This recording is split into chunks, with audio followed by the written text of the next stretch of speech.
Then move to... I hate this channel. No! No! We are back!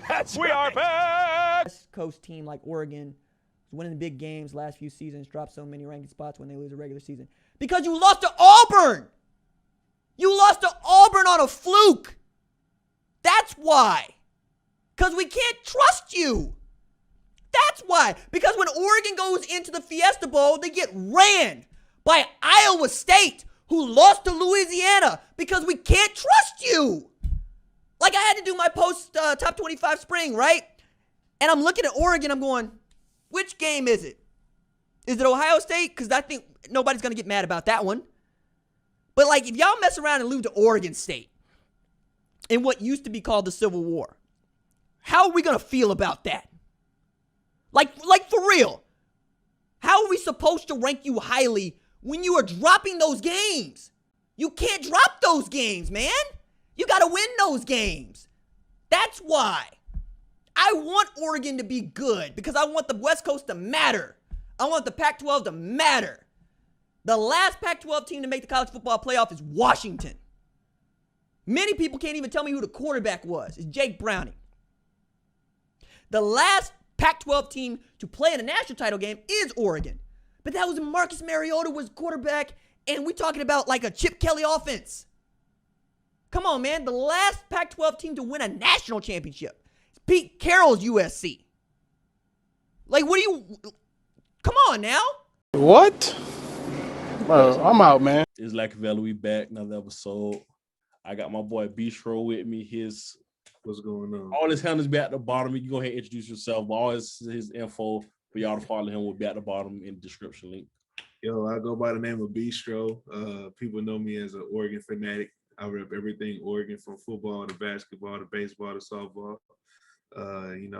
Just kicking it with my dog Lack, man. We kicked it out there in Eugene in 2019, and we're gonna do it again this year. So, Yes, sir. So right off bat, we both saw it on Twitter. Just off the little clip we're gonna get into, and then later I'll be doing the react video by myself. RJ Young, he did a first video about Oregon and Ohio State game that ended up he didn't really say much about it. He went to talk about OU. He's an OU fan. But in the clip, he rants off about Oregon from what an Oregon fan said about Oregon, and he just goes all out. So he said that from a Fox. What I got out of it was he was saying it from a Fox. He was saying we. So I'm thinking, okay, he's a Fox analyst, so he's going to talk about it as if he's not an OU fan. Yeah. Me personally, this is why I brought you here, you know what I'm saying? You super smart. You trusted by a lot of players' parents to keep info and you know a lot in depth about Oregon. So let's go ahead and jump straight into it. The first thing first, he said Auburn game was a fluke. Let's go ahead and talk about it. Fam, look, people got to understand, we was in the second year of Mario Cristobal era at Oregon. The offense was something that him, the offensive coordinator at the time, Marcus Arroyo, and the running backs coach Maestro all came together to come up with an infusion of what he wanted to do, which was a downhill running game. And you mix that in there with a little bit of the pistol, the spread that Oregon was known for. Right. And so we're running that offense, and we're playing Auburn, who's got, first All-Americans at D-line, DN. They got some talent at corners and linebackers. And it's like, fam, what do you expect? These players, yeah, we got Herbert, yeah, we got Panay in this sophomore year, yeah, we got Troy Dye and all this. We made some mistakes and beat ourselves, of course. I mean, that's what young teams do. I mean, and we lost the game on a mistake. Not pointing fingers. It happens. It's a part of football, And so for Oregon to grow from that and to go on to win the Rose Bowl, man, I mean, you can't call it a fluke because it was the first game of the season. You go and see what you got in that first game. And they came down to a 4th and 1, and we had to go with a backup quarterback on a key situation late in the game because our quarterback got in, taken out for a play. So, I mean, you can't call it a fluke because Auburn still went and beat Bama that year, didn't they? Yeah. So you can't call it a fluke. I mean, it was a game. It was a hell of a game. I was there in person. So, right. So it's understandable. So next he goes on and say that Oregon can't be trusted. And I think to myself, RJ Young, I understand you're trying to speak from a Fox Sports analyst, but you're a Oklahoma Sooner fan. We can't be trusted. Can Oklahoma be trusted? Let's see, fam. Lincoln Riley in 4 years lost his first 3 New Year's 6-day game bowls. 3. Peach Bowl, Sugar Bowl, Rose Bowl. You just won his first one in his 4th year. Mario won the Rose Bowl in his 2nd year using players that other coaches recruited for him. So I can't say Oklahoma can't be trusted. They made it to the playoffs. They didn't quite win. You know, Oregon won their first time. Only team in the Pac-12 to win. You know, and there's not too many teams to say they won the playoff game, period, because Ohio State, Clemson, and Alabama was the other teams that's on the other side. Right. And you got to go through that, you know, that wall. And so that's what Mario's trying to build here, you know. But in the sense of Oklahoma, man, I mean, they had what, Spencer Rattler and lost to Iowa State 37-30, right? 37-30. What was the score of the Fiesta Bowl when Oregon played Iowa State? 37-30. Okay. Then Oklahoma played Iowa State a second time and beat them 27-21. So you beat them by 6 after they beat you by 7, and we lost to them by 7. So where's the discrepancy? Now, keep in mind, Oregon doesn't have a Spencer Rattler over here, a quarterback that was groomed behind my man from Allen, Kyler Murray. You didn't have Spencer Rattler sitting behind, you know, Kyler Murray, who sat behind Baker Mayfield. So we didn't have that luxury. We had a Justin Herbert who was here after we had a transfer fail situation, right? And we rolled with it. So, I mean, how can you really try to say, you know, Oregon's not to be trusted? Because we understand the era of Joey was special, Mariota was special, Chip was special, LaMichael James era was special. Those things are part of the history, yes, but what they're trying to build now, that stuff, they're trying to get more consistent to where it's not we got to worry about losing to Oregon State. I know you was going to bring that up. Yeah. So, like, yeah, you're trying to get more consistency. We're trying to get to that level of Bama, Clemson, Ohio State, where we're trying to dominate everybody every week. We're not trying to, you know, just try to outrun everybody. We're trying to hit them in the mouth like Marshawn Lynch said. All right. And that was my next question was to get on what he brought up Oregon State. You know, we got ran by Iowa State, which we didn't, but no, we look into depth. Iowa State beat them. Iowa State actually beat Kansas State.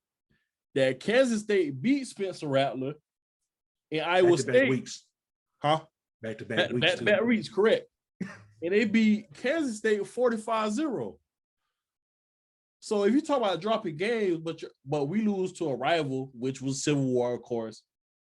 But yet, y'all lose to a Kansas State. So it's like, damn, so Oregon can't be trusted by Fox Sports analysts. So what gives you right mind to think that Oklahoma got any sense of anything of being trusted as well too? You feel me? Like, I'm right there with you, bro. Like when I heard it, I was like, wait, what? Like I get what he's saying because of the previous history, you know, the night games in Arizona on the weekend, you know, the Friday night games. I understand that. Right. What this staff is trying to do is they're trying to wipe out all of that and they're trying to build something new. Right. And that's what people got to understand. That is why you got to, you know, Joe Moorhead now, who's incorporating his style of offense into the pistol to what Mario wants to do is downhill running game. You know, that's why we went and got my man Marcel Yates and Coach DeRuiter to come help with the defense. We're trying to take their defense to the next level. We got a Von Miller type player in Kayvon Thibodeau. So, and then we getting Flo and Sewell, and we trying to get, you know, more Dante Mannings out there, of course, and all the other talent we got. We trying to, you know, build on that to where it's consistent everywhere. Right. You know, and that's where, you know, when I talk to people like Oregon's had great defensive players, Paysinger, Chung, Bird, you know, Pleasant, all of those players. Now imagine if you had all those type of players on one defense for at least 2 to 3 years. Crazy. How scary would that defense be? You know, then you throw in a Troy Hill and a, you know, Ife. Like if you had all of that caliber of defense with DeForest Buckner and my man Brooks Reed, like all of that at one time, it'd be insane. Like that's the part, like a strong, unbreakable defensive unit all the way around, man. And that's what they're trying to get to. That's what we get to. And that's what we jumped in. Well, that's what he jumped in next. He said he wants Oregon to matter. He wants Pac-12 to matter. And my thing is like, these last few years before Cristobal, we done went through coaches changes, you know what I'm saying? And a lot of guys like Herbert, other guys that went in the NFL now, they stood tall, you know what I'm saying? And we got last Mohicans, where we got JJ3, Verdell, a few guys done been through a few changes. But I sit back and think, I understand that you saying we, but yet you're still an OU fan. So it's like you want the Pac-12 to matter, but let's talk about the Big 12. The Big 12 took a hit when Texas A&M and Missouri left, fam, and Colorado and Nebraska left. Like the Big 12 took a hit. So my thing is, help me better explain this, because OU is not in the ACC or SEC, is it? No, sir. So why is he talking like he a Alabama fan or something? See, that's why I don't get about how he just really went in on a sense like that. Like, bro, you're an Oklahoma fan, bro. Yeah, but I also get what people say about the Pac-12 not getting the recognition it should. Right. When you think about it, because they don't play games like the 11 o'clock game that we playing against Ohio State in September. That's 9 o'clock on the West Coast.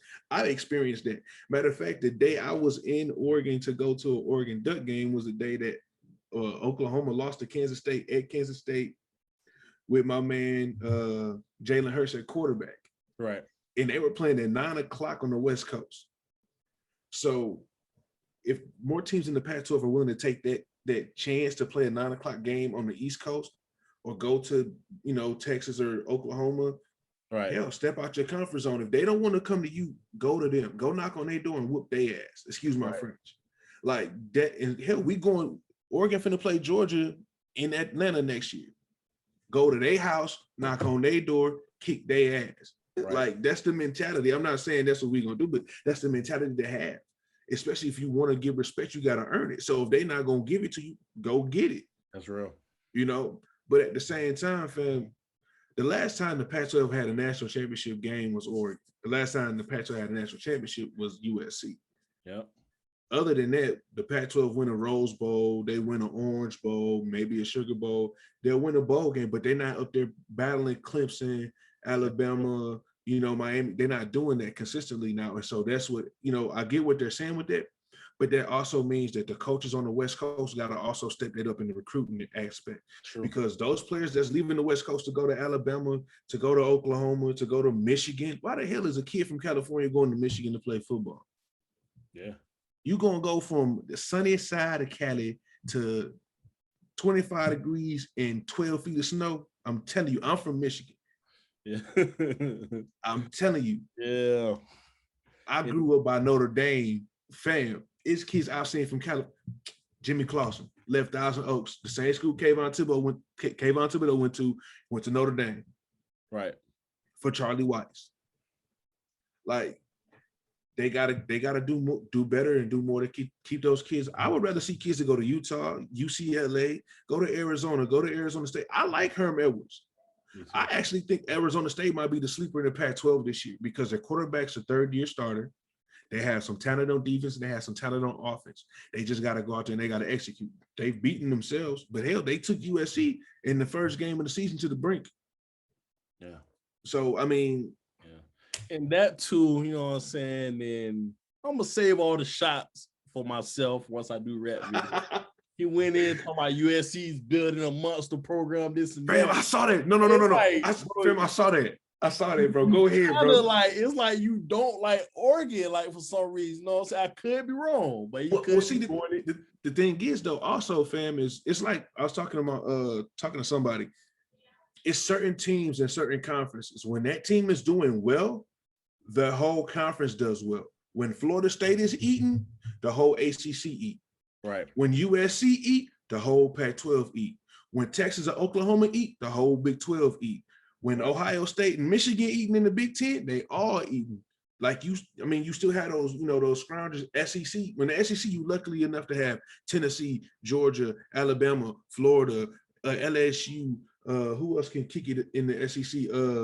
From time to time, Kentucky, like they making plays, but they have more than, just 2 or 3 teams in the SEC. But in the other conferences, they're leaning on 2 or 3 teams to hold them up. Right. So you need Oregon, you need USC, you need Washington at least, or Utah, or Arizona State. Hell, I take Colorado. Like, it's a lot of teams in these conferences and that's another thing too with recruiting. You start to see a lot of kids that are going to some schools that you wouldn't normally see them go to because of the exposure and the opportunity to play. And so too, like, just piggyback before we break it down. He spoke about like us mattering, and like you said with UW, last team to make it, Oregon. It was like last trip with USC Pete Carroll, which was what, 05, I believe. Yeah. But 05-06 before they lost to Vince Young. If you want to do that, be the historian, last time Oregon played OU was 2006. Oregon beat Oklahoma.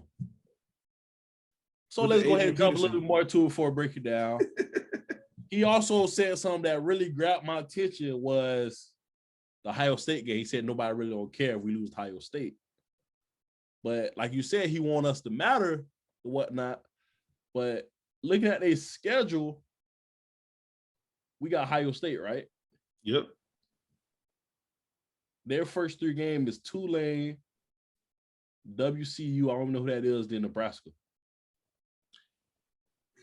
Yeah, people was talking about the Nebraska game because that's a big, honestly, and that was one of the premier rivalries in the old Big 12 was Oklahoma and Nebraska. Before Nebraska. Is Nebraska Ohio State though? Huh? Is Nebraska Ohio State caliber team right now? No. So that's what I'm saying. So it's like bro. You gotta also look at, he's coming off the high. They just beat Florida in the Cotton Bowl, but remember, Florida didn't have Pitts and they didn't have Comey. Thank you. So I'm letting them have it, bro. Yeah. I'm letting them, like, because my thing is, fam, is when I talk to people about Oregon this year, there's so many unknowns. You don't know what the quarterback gonna look like. You know the offensive line is gonna be decent because our head coach is an offensive line guru and his homeboy is his best man. Like they as far as O-line coaches. Our receivers look good as hell because our receiver coach looks like he's doing a great job with them. We got some freshmen that's gonna make some plays.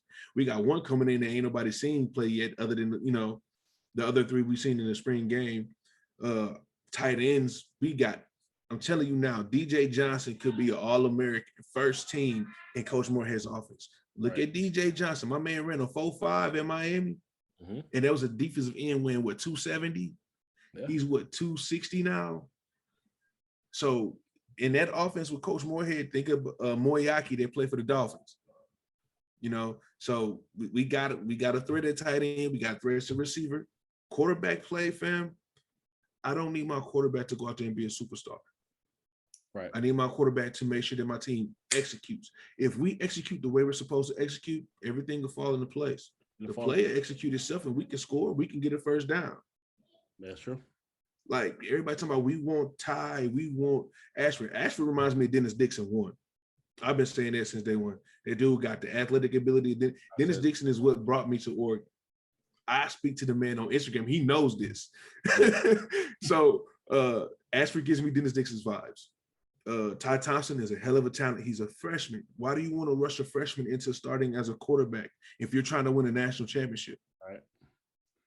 He's not Trevor Lawrence. He's not Justin Fields.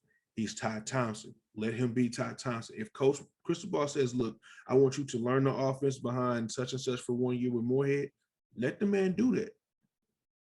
We got Anthony Brown, a 6th-year senior. How many teams have a 6th-year senior quarterback who's played in the ACC, who's played Clemson and Florida State caliber talent? He got the short end of the stick last year because of the whole COVID situation, so he didn't get a chance to learn the offense and get a fair shake at, winning the team and the offense over. But when he got in against Iowa State, what happened? He led a couple touchdowns, didn't he? One touchdown got called back. That was a touchdown pass to Michael Pittman. That was a holding penalty, right? Like, fam, people forget about all that stuff. They talk about this and that in the spring game. Fam, enjoy the spring game. We saw what we have. Our defense, fam, our D-line could be a problem because we got young, hungry dudes that played. Even the D-linemen we have now played on the 2019 team when we won the Rose Bowl. They didn't have to play as much. Go back to the Washington game. You got 3 freshmen in there at the same time playing against Washington O-line. Yeah. Linebackers, Noah, Flo, Slay Matuatia, LeDuc. Then you got KT who moving back and forth from DN to linebacker, Mace, not to mention the very. So we got talent in linebacker. So we know what we got there. Our secondary, Michael Wright. Look at me. I want Fox to see. I want RJ to see. I want the nation to see this. Michael Wright is one of the most underrated corners in the country. In the country. Bennett Williams is going to be a problem at safety with Verone McKinley. Don't forget about Addison, because that dude's what 6'4", 6'5", that 6'4", 6'5" safety, and this dude is a ball hawk. So, and then you get to mention Dante Manning. Then we got my man's coming from Nebraska that we stole out of Nebraska's backyard because he was committed. Wasn't he committed to Nebraska or was it Minnesota? He just flipped and he came to Oregon on signing day. Yeah.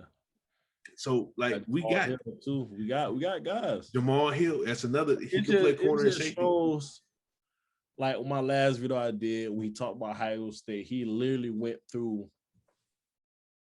first string all the way to fourth string every position. Then he went to Oregon. He said Verdell been there for 10 years. AB been there for a while. Cool old line. Then he went defense. So he take us as a joke. Yeah, that's and that's fine. And let the rest of the nation take us as a joke. That's perfectly fine. Go ahead and fuel their locker room in Eugene for me.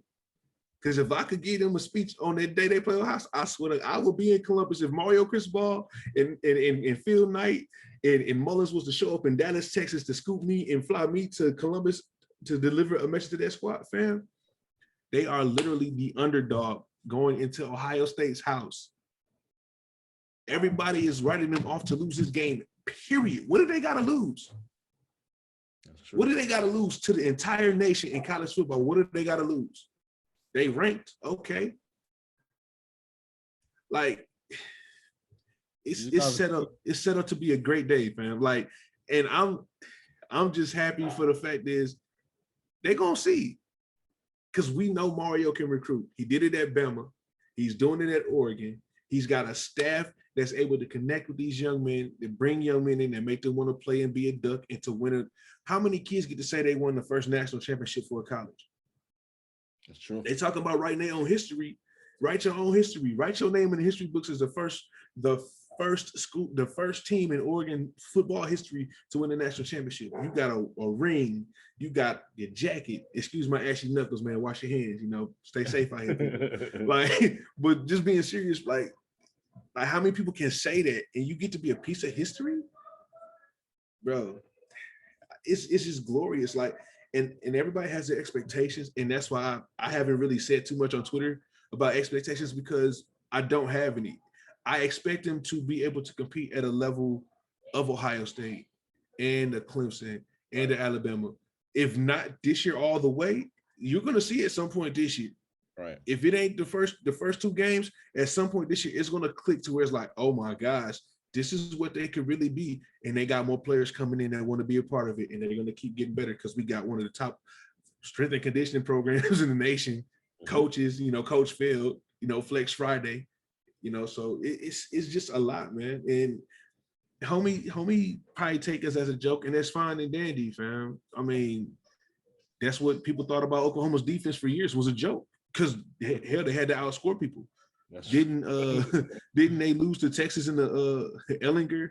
How you lose to Sam Ellinger, bro? Yeah.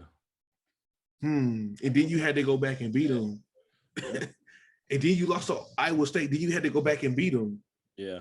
We didn't get that luxury to go back and beat Oregon State, or we didn't get the luxury to go back and beat California. Like, come on, fam. But my thing, what I leave off with is, if we being honest, for Oregon fans, for anybody watching, Tim DeRuyter is an awesome coach. But the scary thing about it is, if you look on paper, what he done did with X's and O's, talent-wise, that he's coaching and being able to coach up, it's scary because he never had this type of talent. Moorhead, this is probably arguably his best talent on the offense besides Penn State that he done had collectively from every position. So that's why I sit there and say is like, it's going to be scary to see just because we got two good coaches. Well, all the coaches are good, but these guys from DC to OC up on the coordinators, crystal ball, man. And they both were head coaches, fam. Like, that's what people do. Like, DeRuyter was the head coach at Fresno State. Moorhead was the coach at Mississippi State. Right. They both have experience, and they came back under Mario because Mario's bringing what he learned from Saban over to Oregon. Right. Why do you think we got a good recruiter / receivers coach from South Carolina? Right. So any last word you want to say, man, before we go ahead and get up out of here? Look, fam, look, y'all enjoy yourselves. Be safe. Y'all can find me on Twitter, of course, repping the Ducks, talking some of everything sports, life. You know, have a good time. Be safe, man. Let's go Ducks. Hey, B-Stro links will be in the bio as well, too, man. For sure. Y'all have a good one.